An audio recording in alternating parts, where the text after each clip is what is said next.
want to start with last weekend and just kind of what went wrong on Friday night and what do you make of the response on Saturday? I mean, yeah, like both games we were pretty average, and we were playing a really good team that's playing really well. And they exposed us early the first night. First night was probably actually analytically a closer game than the second night. We took way too many penalties the second night, and our guys have a lot of resilience to find a way to come back and tie that game and win a shootout. So that was a good sign.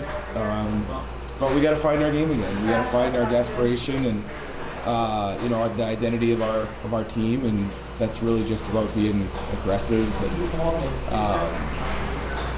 playing an in-your-face kind of game. And we got that given to us a little bit last week, and we got to get better from it. Is that what it takes in the playoffs? Just that type of extra effort, or what do you think it takes to win in this time of year? I think it's just it's one game season basically all the time. So you don't have you don't get to go out and be timid for the first 5 minutes and you're down 2-0 or whatever the case was on Friday night. And it's easy to talk about those things, and we need to take control of our effort and our attitude when it comes to how we're ready to play the game. And this time of year, every night is bad 5 minutes, and that's all she wrote. So, but we get to start a new season basically, and that's what we're. The nice thing is the guys put a lot of work into that regular season, and did some really good things. Sometimes you look at just the last game, sure that we play our best. No, but we have to take confidence into the postseason, knowing that they put a lot of good work into that first season, so to speak. Yeah, and I guess just being ranked 4th in the nation, going into Hockey East playoffs, 2nd place. What do you think has kind of gone well for you guys this season, and then just kind of where are your biggest strengths, do you feel like, going into the postseason? I think what's gone right and what our biggest strength is just the character and the work ethic of our team, and we have to understand that that's what makes us effective, and we have to have that underdog mentality, and because that's what we are, regardless of what our ranking is or where we finish in hockey. It doesn't really matter. Like, we have to take that underdog mentality into the playoffs every single night, and if we have that and we have that chip on our shoulder, we'll play the game the right way. When we're carrying the weight of the world on our shoulder because we think we're a high-ranked team or we're this and that, that's where things start. It becomes heavy. You play a heavy game and you feel like you're carrying things around with you that make the game a little harder. So you got to play a little free, and that starts with a message from me and our staff to the guys to go out and the yelling and the screaming and the and the criticizing is probably over. It's just we got to go and have fun and play. So you must have a wake-up call? No, we've had a lot of wake-up calls. That's true. So we are what we are, and again, carrying that underdog mentality is really important for us. And sometimes when you have a certain ranking, or you go 2/3 of the season in the top 5 or whatever that might be, it maybe that plays a role into your mentality a little bit, and now it's like, oh, that guy's hooking me or interfering with me, and it's gonna bother me, and how dare you do that? And then it goes into, then we've lost our identity of our team. We're just gotta fight through that stuff, and if we think we're the number 4 team in the nation, talent-wise, that probably isn't a real good thing. We got to that point because of how hard we work and the identity of our team and the character which we can bring. Does the 5-1 game tape, Coach, kind of clearly show you the team's biggest concerns right now on playoffs?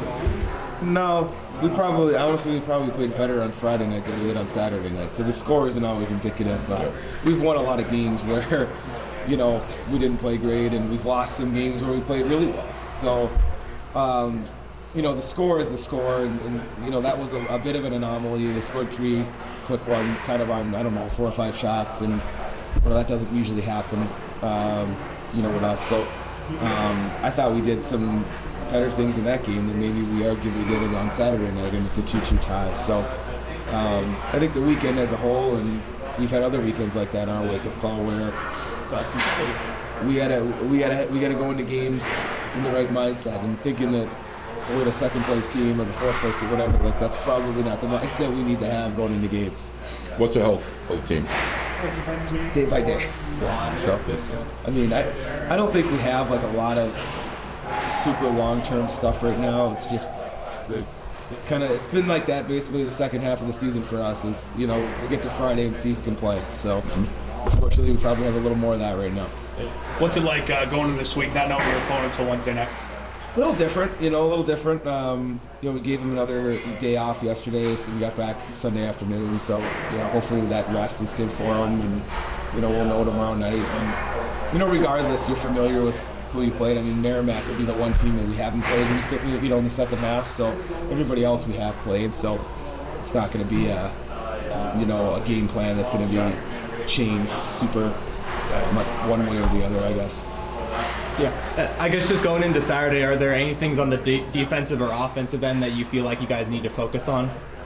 We just need to focus on playing a better brand of hockey, and that really comes down with our effort and our attitude. Like, we need to make plays, but making plays starts with being confident in moving our feet with the puck. And, there's not one area where we played well or, we were just average in everything we did last weekend. And, that wasn't obviously good enough. And it won't be good enough on Saturday. It won't be good enough, whoever we get a chance to play the following week or the week after. So we got to find ourselves again. And that's what we're going to work on this week.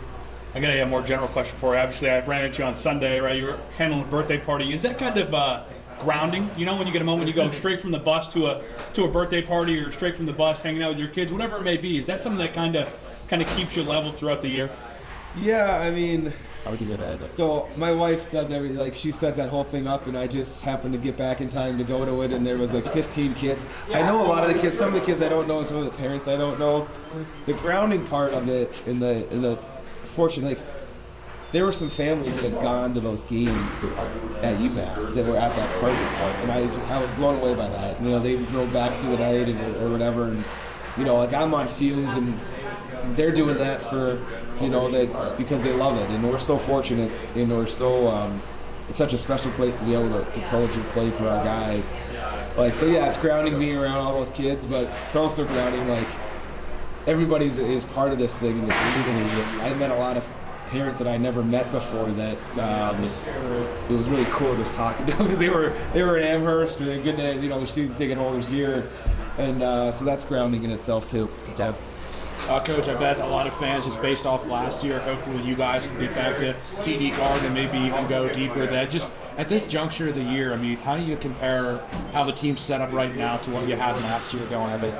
I think we're kind of similar, like, it's kind of a similar season where we had a really great start and then up and down second half. So we played well in that quarterfinal game against UNH last year, and that we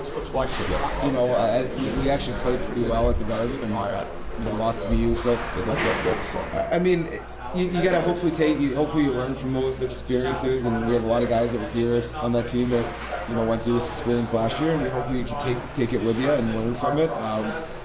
But it's just going to come down to us playing music right, taking care of the puck, finishing gets moving the seat. Like, that's what this game is at this time of year. So talk about it, and sometimes tougher to do it, but that's what we're trying to figure out. I guess just my last question would be just being clinched kind of for the NCAA playoffs, and then, I mean, just going straight into Hockey East playoffs. I mean, how do you kind of juggle with your teammates, just like keeping that focus on kind of maybe just the next game at hand? I mean, I'm sure it's great kind of knowing that you guys have that spot clinched in the NCAA, but kind of how do you manage that? We really haven't talked about it, to be honest with you. Our goal was to try to win the Hockey East regular season channel, but we finished second. I talked to the guys today, like, it felt like we didn't get it done, but I think that's also the highest finish we've had in Hockey East since like 2004 or something like that. So there's a lot for the guys to be proud of, and sometimes it's hard to it's easy to lose sight of that when you're not playing A+ games. So we talked about that today, and now the next thing is, hey, can we go and and win on Saturday and try to win a Hockey East playoff championship. So those are all things that like we were hoping to do 2 years ago, 3 years ago, and like hadn't happened here in over a decade. And so, trying to maybe be a little clear-eyed about that and helping, and appreciating what they have accomplished already. And I'm not always that roses and rainbow kind of guy. So I mean, we're on to the next game. Just to have the opportunities to do these things, and then the next part will be the next part. Like I said, when that happens, but that's not our fault. So.